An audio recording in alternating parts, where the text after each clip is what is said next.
Nananakot mga kababayan ngayon si dating presidential spokesman Harry Roque na puputok daw na parang pinatubo ang people power pag sinubukang aristohin daw po ang dating Pangulong Digong. At saka si Digong daw nagsabi na hindi siya magpapauli ng buhay. Ito po yung mga latest na balita ngayon. Huwag ninyong gawin, sabi po ni Harimau. Huwag ninyo pong gawin yan. Puputok tayo na parang pinatubo. That will trigger chaos pag inaresto ninyo ang dating presidente. Naniwala po kayo na ganun po yung mangyayari? Magpi-people power daw sila. Nanggagatong po ng people power si Harry Roque. Maniwala man niya Mr. Maravillas. Yung pinatawag niya nga nilang pagtitipon, yung isinabay nila doon sa launching ng bagong Pilipinas sa Davao, yung maisog Leaders Forum, konti man lang yung nag-attend. At nag-protest rally po mga kababayan sa Liwasang Bonifacio, yung mga supporters ni Inday. Hindi umabot ng 100. Parang yung mga militants po na laging nagpo-protest dyan sa EDSA shrines. Napaka-kaunti pagkatapos magwa-warning siyang puputok daw na parang Mount Pinatubo. Magbi-people power. Baka po kilikili power. Yung nangangamoy sa kilikili. Ang tawag namin sa Bicol, kilikili power. Ikaw niya, Mr. Maravillas, magkakadya. Tapos, ang sabi daw mga kababayan ng dating Pangulong Digong, hindi siya magpapahuli ng buhay. Yan po. Isinisiwalat ko lang sa publiko kung ano ang sentimiento ni dating Presidente Rodrigo Roa Duterte.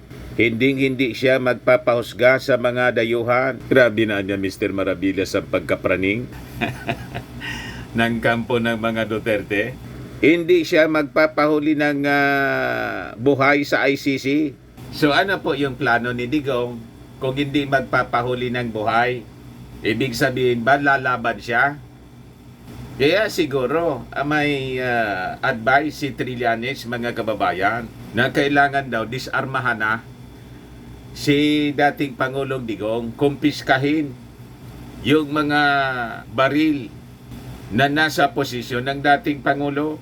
Talaga niya Mr. Maravilla, si Trillanes, sige ang sulsol. Si Trillanes po yung complainant kasi po sa ICC.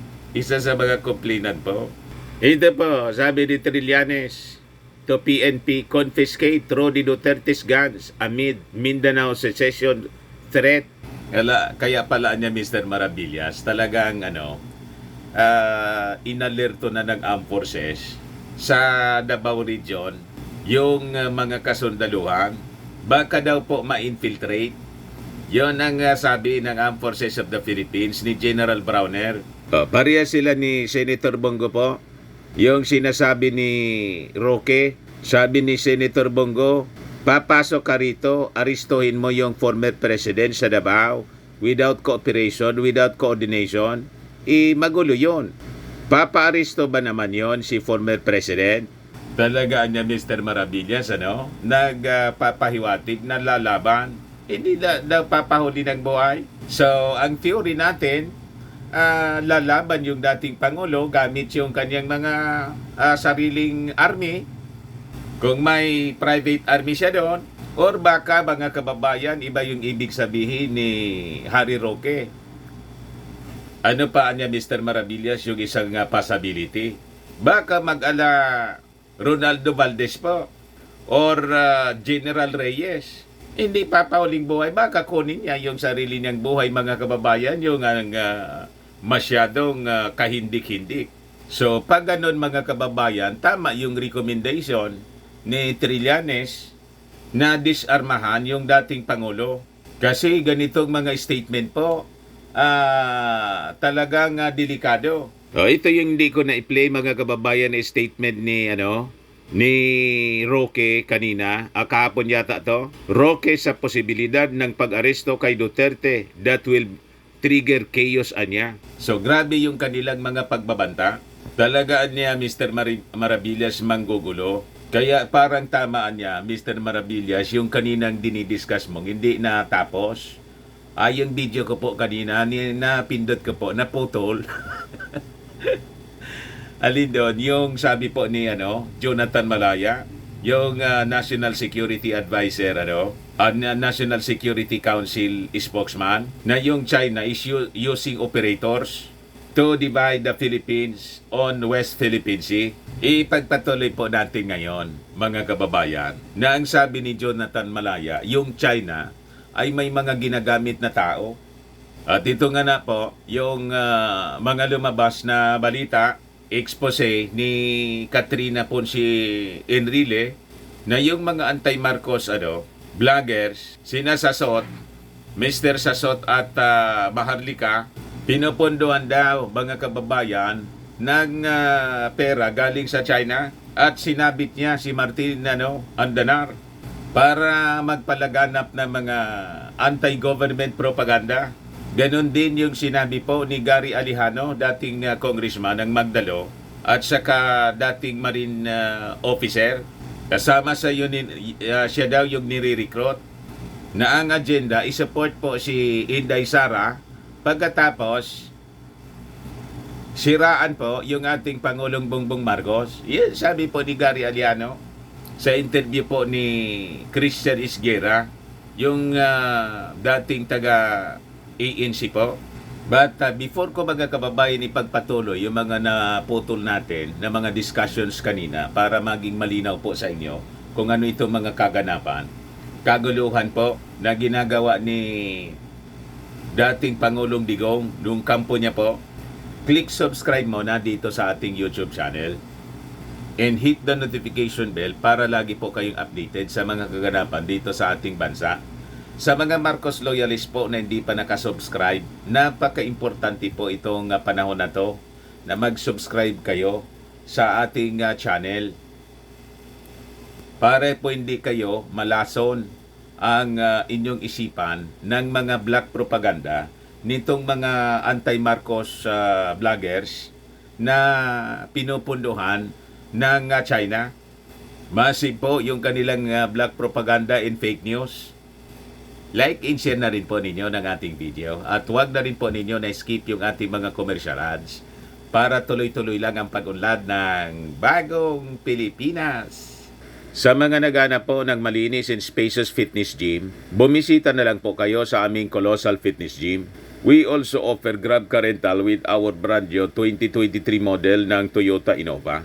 We also accept booking for those who are planning to travel via PAL, Cebu Pacific, and other airline companies, and bills payment for Meralco Bills, PLDT, etc. Pati po Aleco Bills, yung mga taga rito sa amin. Pwede na po, mga kababayan ko dito sa Albay. Yung mga magta-travel, kahit saang bansa po kayo gusto mag-travel, pwede na kayo mag-online booking dito sa amin. Pati sa mga hotels, may bayad center na rin po kami, may Paymaya. Ang Colossal Fitness Gym is located at 3rd floor, Security Bank Building, Landco Business Park, Legazpi City, Albay. For inquiries, look for Gilon Maravillas, contact number 0966-802-0949. Yan po yung aming Innova. Lagi na pong matao sa amin. Ito po yung bago naming mga gamit sa gym. May treadmill na rin po kami. At saka may panibagong product na rin po kaming binibenta. Ito po yung iGlow Serum. Negosyo din ng aking anak na arkitekto. Tingnan ninyo. Whitening po siya. Before and now. O, di ba? Kitang-kita mga kababayan ang pagkakaiba. 3 times more effective siya po than your ordinary collagen serum with anti-aging brightening formula. Dumiretso na lang po kayo sa aming sa FB page ng aking anak na si Riz Maravillas.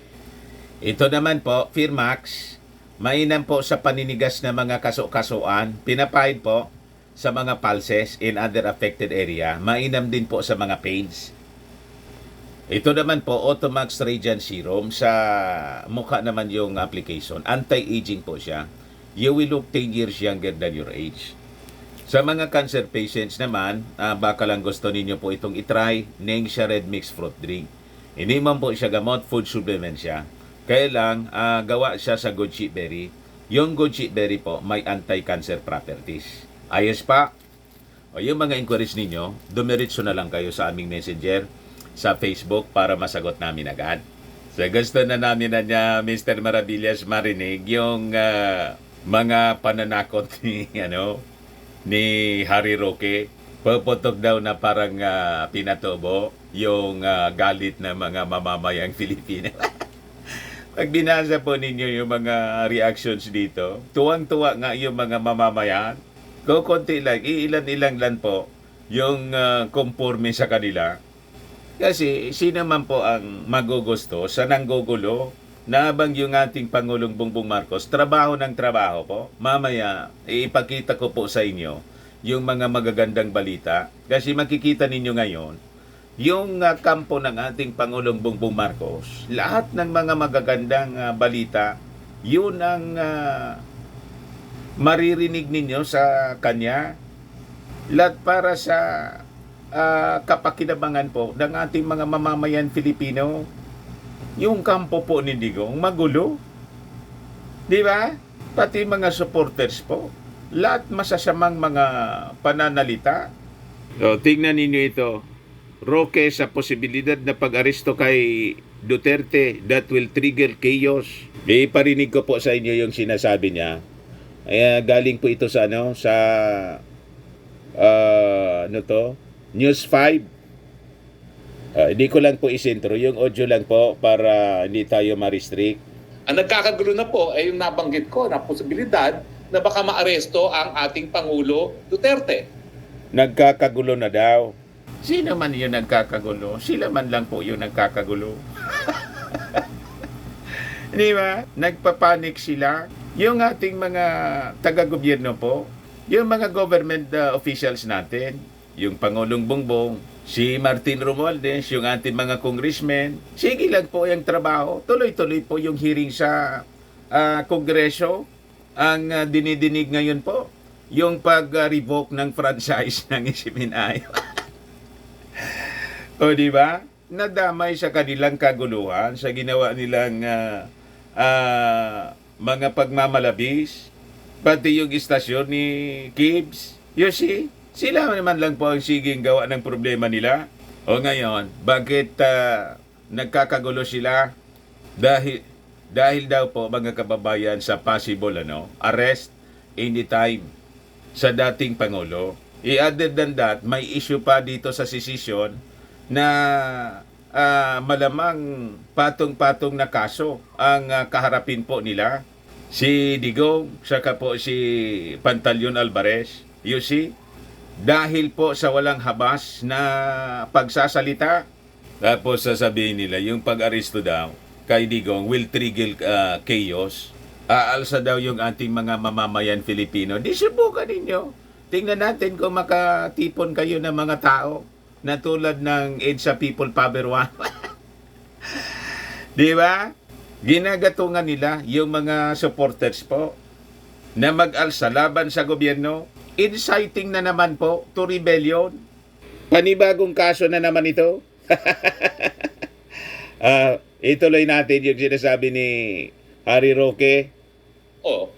Now, anong reaksyon ng tao? Nagkakagulo na.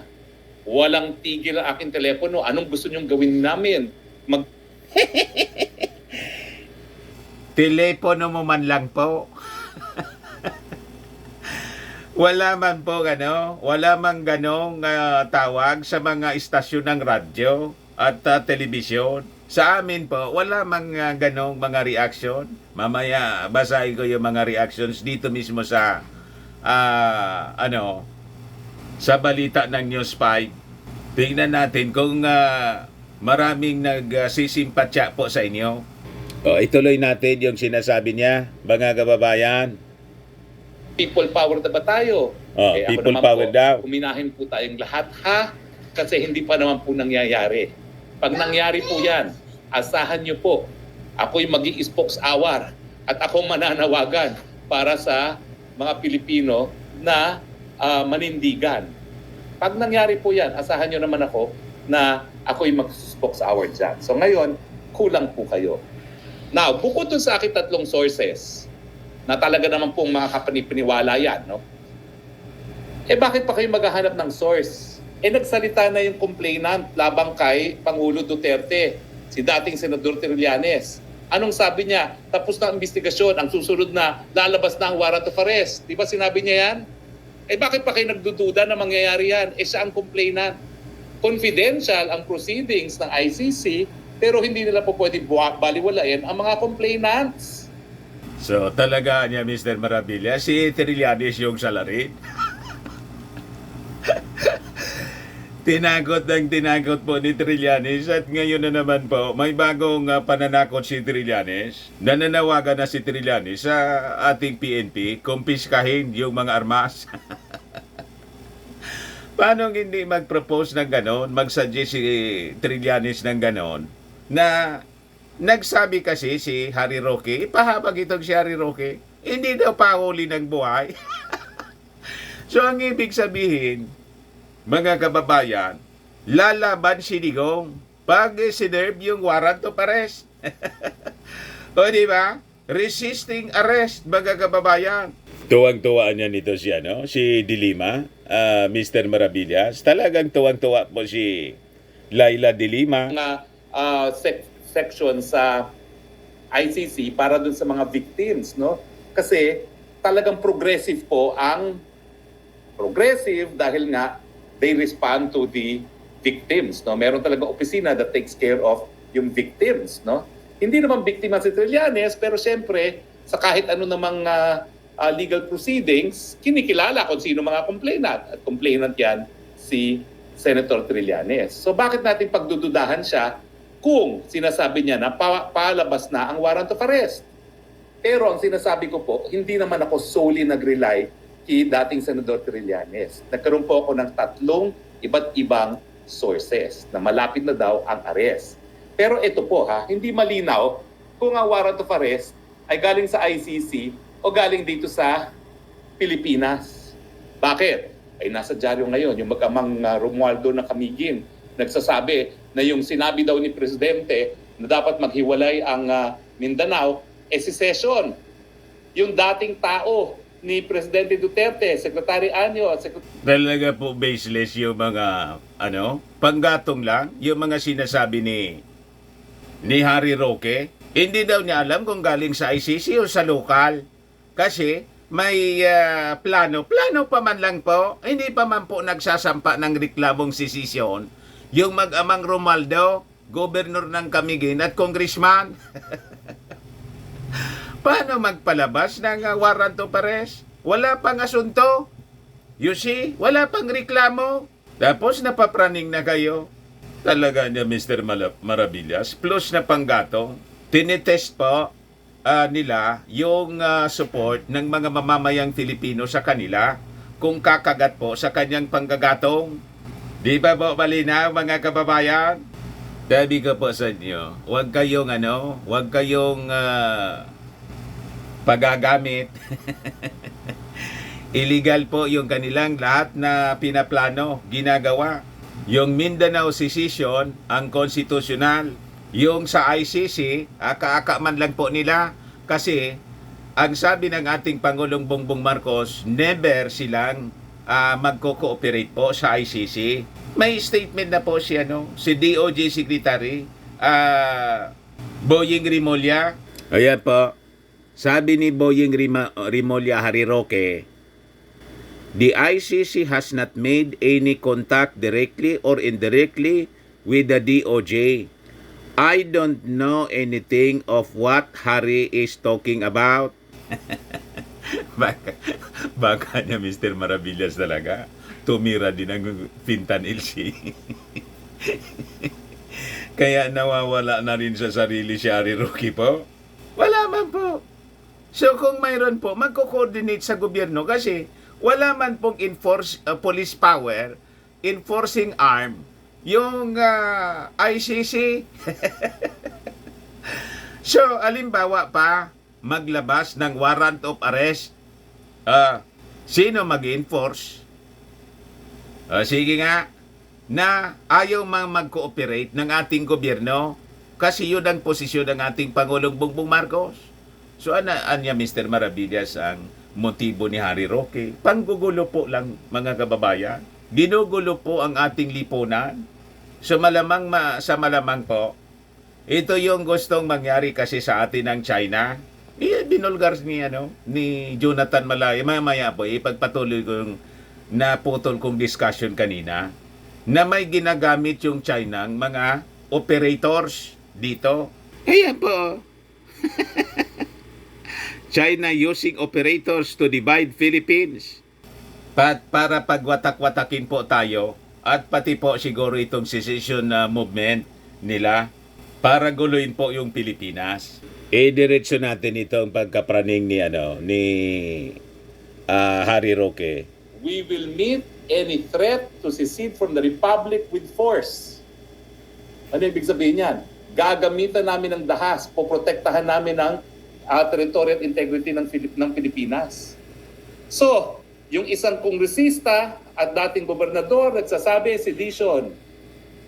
Yung isa nagsasabi, we will meet it with a threat of force.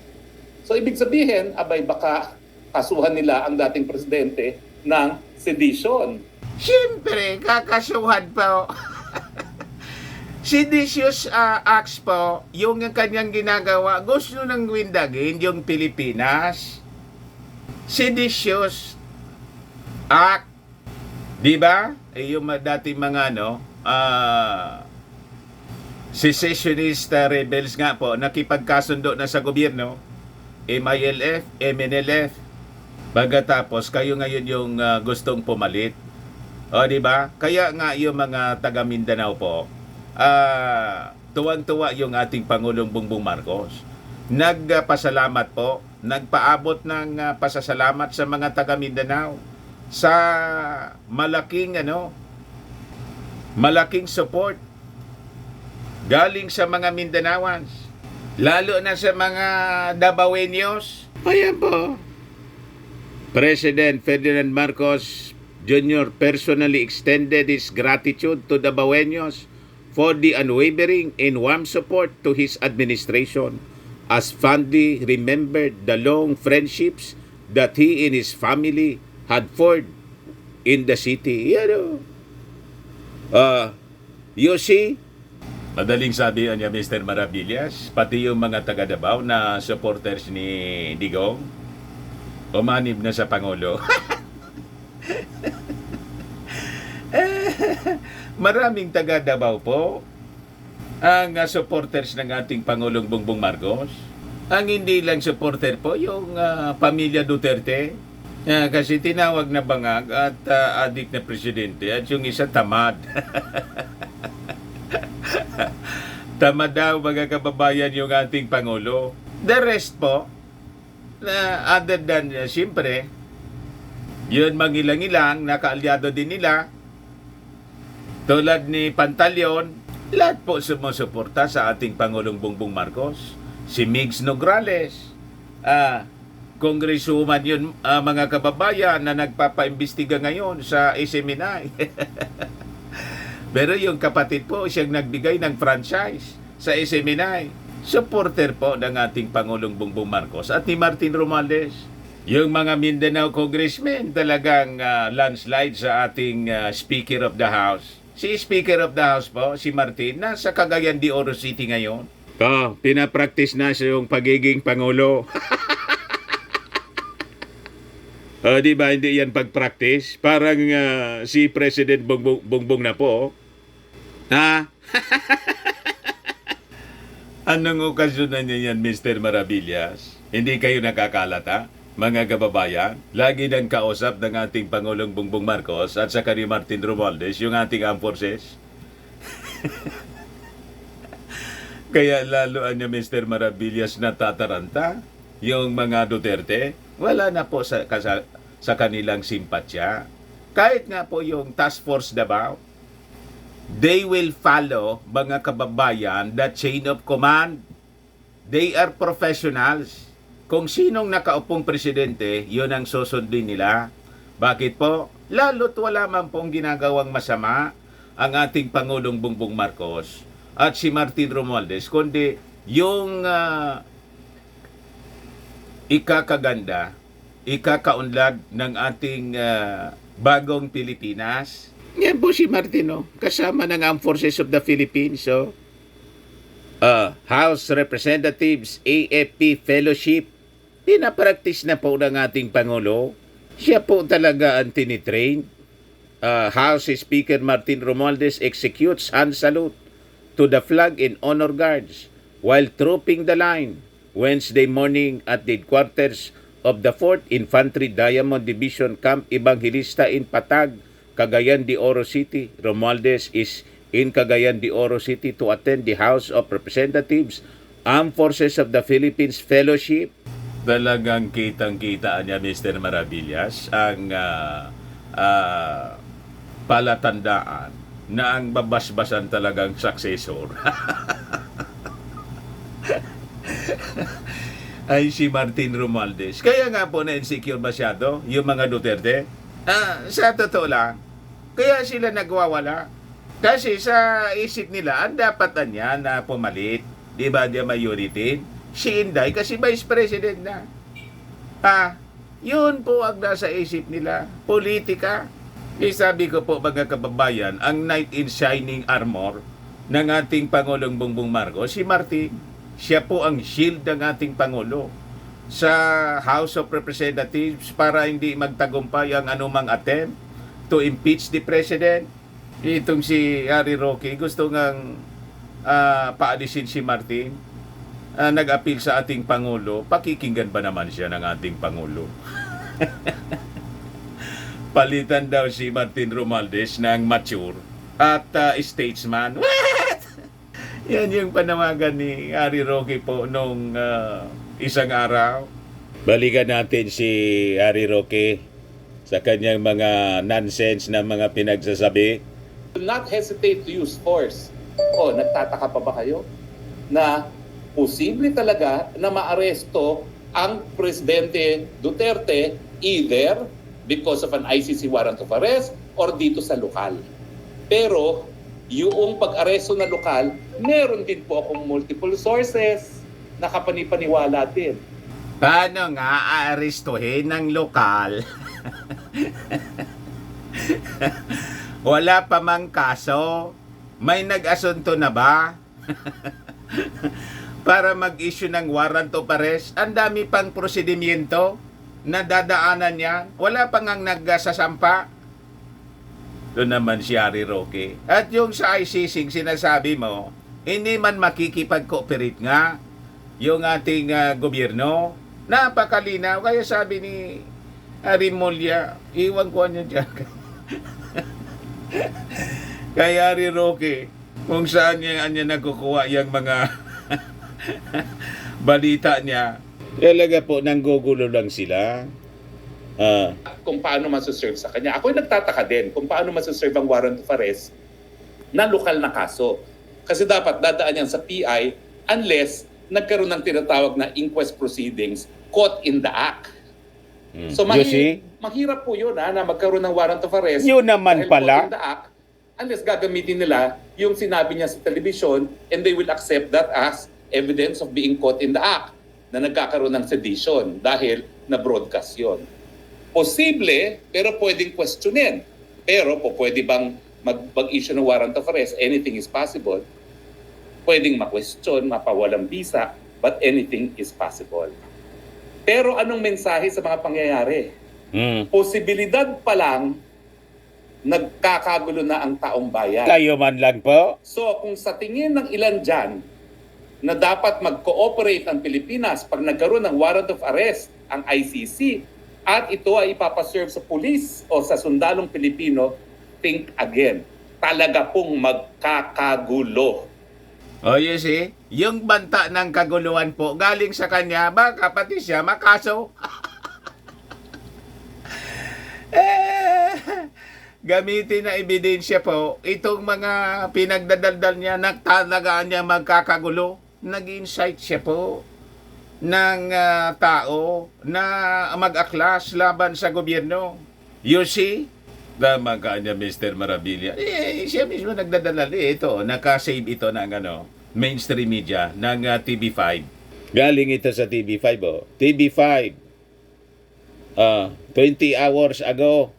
Yan. Sa dami na nagmamahal kay Presidente Rodrigo Roa Duterte, hindi po papayag yung mga nagmamahal sa kanya na iparesto siya at dalhin sa isang dayuhang bayan. Paulit-ulit na sinasabi rin ni Presidente Duterte, at narinig na niyo yan, mamamatay muna siya bago siya magpapahusga sa mga dayuhan. So lalaban? Hindi kayo naniniwala dyan? Kung lalaban, di may armas. Talagang binigyan ng importansya ni Presidente Duterte ang soberenyo ng Pilipinas. So ebidensya na naman ito po. At hindi po pwede. Ebidensya na naman. Self-incrimination po yung ginagawa. Sila yung gumagawa ng kaso nila. Binibigyan nila ng dahilan ng ebidensya yung gobyerno para bumuo ng kaso laban sa kanila kasi sila po ay nanggugulo. You see? At yung sinasabi nila, hindi magpapahuli ng buhay. So, ang ibig sabihin, lalaban po. So, pag lalaban po, ano ilalaban? Siyempre armas. Hindi magpapahuli ng buhay. Dalawang bagay yan na hindi magpapahuli ng buhay. Lalaban muna at pag nasukol po, babarilin niya yung kanyang sarili. Tulad ni General Reyes. Di ba? Kasi hindi nga magpapahuli ng buhay. Yun ang nasa bibig ni Harry Roque. Pero niya, Mr. Maravillas, sabi ni Dilima, hindi ba na makamindanao si si Digong? Opo. Yan Dilima, hindi makamindanao si Digong. Kundi makasarili ang itinutulak na secession ni Rodrigo Duterte. Kaya hindi makumbinsi po yung mga taga Mindanao, yung mga Mindanao leaders, lahat kumontra.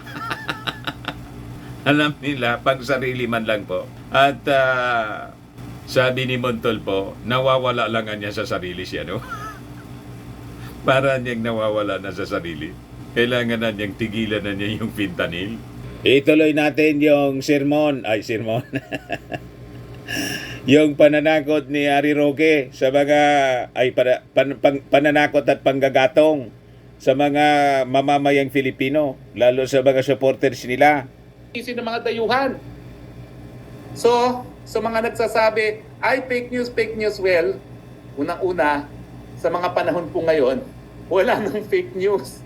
Anything is possible. Wala daw fake news. Diba? Fake news na gumagamit daw ng pulburon. Fake news na hanggang ngayon naka-fentanyl. Anything is possible now. Dahil history is unfolding. Malalaman po natin sa lalong mabilis na panahon ang katotohanan. Kasi yan ngayon ang hingi ng taong bayan. Ano ang katotohanan? Doon sa warrant of arrest, tignan natin kung anong mangyayari. Sana wala. Sana yung reaksyon ng tao na wala pa, na talagang natataranta ang tao dahil mahal si Presidente Duterte, sila man lang natataranta. Will make this administration to make the right choice. Kung ICC warrant of arrest yan, wala talagang basihan para makipag-cooperate dahil hindi na tayo miyembro ng ICC. Pag siya'y inaresto, miski hindi na tayo miyembro, ang remedyo, habeas corpus na po yan dahil illegal arrest na yan. Dahil hindi na tayo miyembro, wala na tayong obligasyon na makipagtulungan.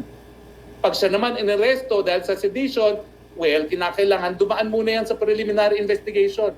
So illegal din yung pagkaka-aresto. Ang mensahe ng taong bayan na ngayon pa lang, balita pa lang na may posibilidad, nagkakagulo na, natataranta na, huwag niyong gawin. Sasabog po yan, parang social volcano. So imbis na kayo ay mag-deny na mag-deny, tignan nyo anong reaction ng taong bayan. Galit po sila sa mere possibility na maaresto ang dating Presidente Rodrigo Roa Duterte. Whether be it that's ICC o whether be it sa kanyang mga sinasabi. Tama ba ako o mali? Di ba ako yung nagsasabi lang kung anong damdamin? So, ng ibig taong bayan? sabihin, pabayaan lang sila sa Huwag niyo mga pong panggugulo. gawin yan. Puputok tayo na parang pinatubo. That will trigger chaos pag inaresto nyo ang dating Presidente Rodrigo Roa Duterte. Paano huhupa ang tension ngayon sa posible ng pagkakaalis o pagpapaaresto kay Presidente Duterte para mawala ang alinlangan na aarestuhin siya dahil sa ICC? Yun po, gumawa po si Presidente BBM ng Memorandum Circular addressed to all executive agencies including DOJ, NBI, PNP, and AFP. Walang makikipagtulungan sa ICC. Nakasulat yan na order. Matapos niyang mura-murahin po, ganon yung hiling ninyo. Matapos niyang sabing bangag. Matapos niya mga kababayan sabihin may adik tayong presidente. Matapos niya mga kababayan sabihin kung ako anya presidente pa, baka nakasama ka doon. Ibig sabihin yung mga natukhang. Tapos hihingi kayo ng pabor. You see, yung mga ugali ng mga taong ito, masyadong spoiled mga kababayan as in abusado. At saka abusado. Masyado anya Mr. Maravillas entitled sila. Yun nga po mga kababayan. Kaya hindi anya ako Mr. Maravillas na niniwala na talagang tama yung sinasabi nyo. Yung maisog, hindi man maisog, Leaders Forum yon. Matalaw. Ang totoo pong matapang ay tulad ni Jingo Estrada, hindi nag-resist ng arrest. Ni Bong Revilla, hindi po nag-resist ng arrest. Sumurrender po. Ni Erap Estrada, nagpakulong. Hinarap yung kaso. Ni Laila de Lima, nagpakulong din. Kahit si Jimmy po, nagpakulong 6 years. 6 years ba yon? Or 4 years yata. Ang 6 years si de Lima. Yon ang mga totoong matatapang na leaders. Hinarap yung kaso hanggat sila makalabas. Nilabanan nila, legal. Yun ang tama po. Kung naniniwala sila na hindi sila guilty, hindi yung magpapalabas ka na. Hindi magpapauli ng buhay. May ganun talaga. Si Gringo anya na supporter ni Digong, tumakas, hindi na... Pero nakulong din yon. Pero tumakas. Si Ping Lacson, ganun din. Tumakas. Parang si Bantag, tumakas po. Sino pa yung tumakas na sabi mga matatapang? Si Tebes. Hindi mo na makita, mga kababayan, yung kaluluwa. Mga supporters ito ni Digong. Ituloy natin yung mga demands ni Harry Roque. Mag-react po kayo kung kumbinsido kayo ng mga sinasabi niya. Na maaresto dahil sa warrant of arrest. Di ba po? Pero habang kasing salita lang at nakukontra ng ibang tao, gaya ng kalihim ng Department of Justice, wala pong maniniwala sa salita. Kasi pinatigil ang pirma, tuloy. Di ba ho? Hindi daw kailangan ng amendments ng economic provisions, tuloy pa rin. Ano nangyari? Akala nila may kasunduan na sila. Ayun, gera na naman ang Senado at ang Kamara de Representante. Parang wala. Napunta na sa amendments ng Constitution yung issue niya. Kung ano-ano na lang ang isinamang issue. Pero anya Mr. Maravillas, gusto na naming marinig sa iyo yung sabi ni Trillanes. Ito yung sabi ni Trillanes po. Trillanes to PNP confiscate Rody Duterte's guns amid Mindanao secession threat. Ako, dilawan kasi itong si kahit kababayan ko ito, taga-Ligao. Hindi ko man ito gusto. Pero itong sinasabi niya, may punto siya rito. Tama yung kanya pong panukala. According to Trillanes, the police must take immediate action to revoke Duterte's gun licenses and confiscate them over his confiscate them over his cancel Duterte's guns licenses and confiscate his firearms. The former senator believes that Duterte's remarks are already tantamount to inciting to secession. Dapat na niyang kansilahin na ng PNP ang mga gun licenses at i-confiscate ang 364 na high-powered firearms ni Duterte. Napakarami pala. Dahil ito ay nag-incite ng secession na. Malamang anya nagagamitin pa ang mga baril na yan laban sa gobyerno. Ano tingin ninyo mga kababayan? Tama po? Lalo't sinabi po ni Harry Roque na hindi magpapauli ng buhay. So that is an indication, mga kababayan, na talagang lalaban si Digong at dadanak ng dugo po. Pag ganon, galing mismo sa bibig ni Harry Roque.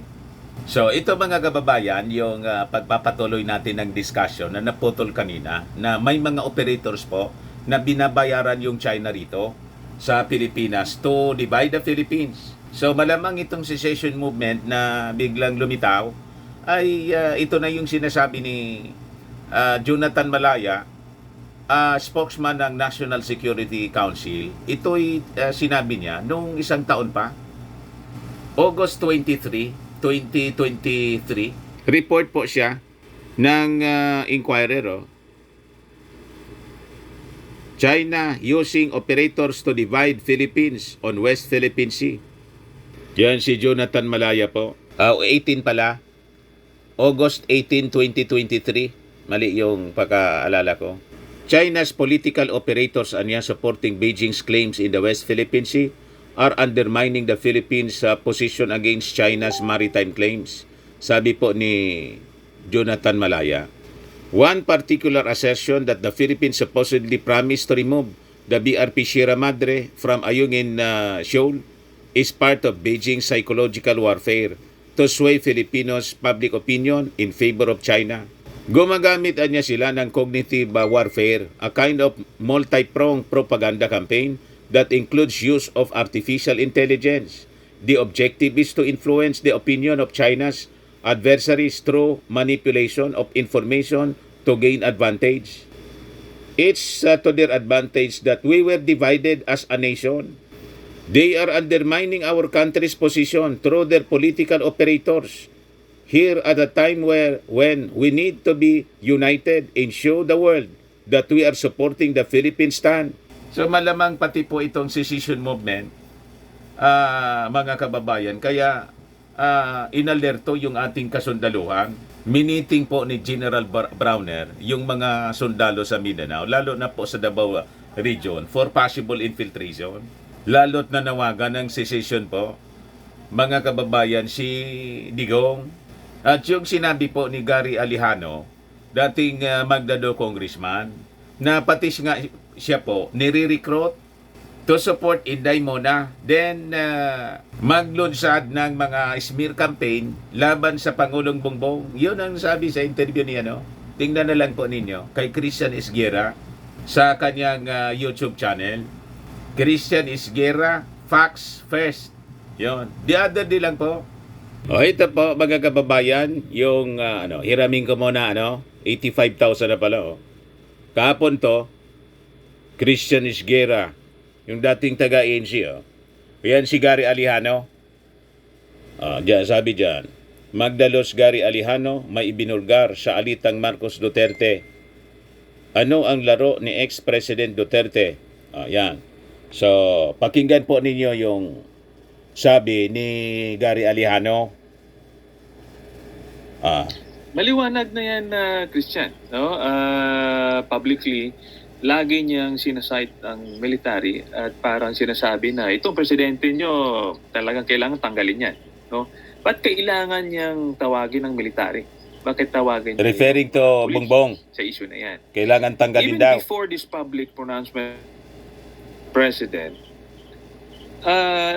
naririnig na natin yan na maraming mga retirado at even active na kinakausap ni Duterte at na naririnig nating no, in fact I was even recruited, no, by one of personalities na sumuporta kay BP Sara Duterte, and in the process of doing that, demonizing the sitting president. So maliwanag na merong galaw to the point na nakarating nga sa akin, nandito ako sa Negros no? So hindi lang ngayon 'yun. Kumukulo na yan before. At ito na ngayon ang sabi nga namin, may tagal na yan na may away, no? Na hindi lang nakikita ng publiko. At ito na nga yung sumabog sa publiko na talagang merong hidwaan. Oh, you see? Matagal na daw. Aram natin na matagal na. Sabi ko sa inyo, yung pagkabiyak po ng unity, matagal na. So, nire-recruit daw siya, mga kababayan. Talagang tamaan niya yung mga discussions mo, Mr. Maravillas. Tama yung ating mga analysis. Ito'y galing mismo sa kanilang mga kwento, sa kanilang bibig mismo, mga kababayan. Kaya kung magkakaso man ng tambak-tambak, yung dating Pangulo at mga kasama niya, lahat ito ay dahil sa kanilang sariling kagagawan. At si Harry Roque, kung madamay po sa kaso, sisihin niya yung sarili niya. Siya nagsabi na magkakagulo At mananawagan daw siya. O di ba? Ayan man lang po, mga kababayan. Napaba yung ating kwentuhan. Ako po si Dante Maravillas. Bye-bye. God bless.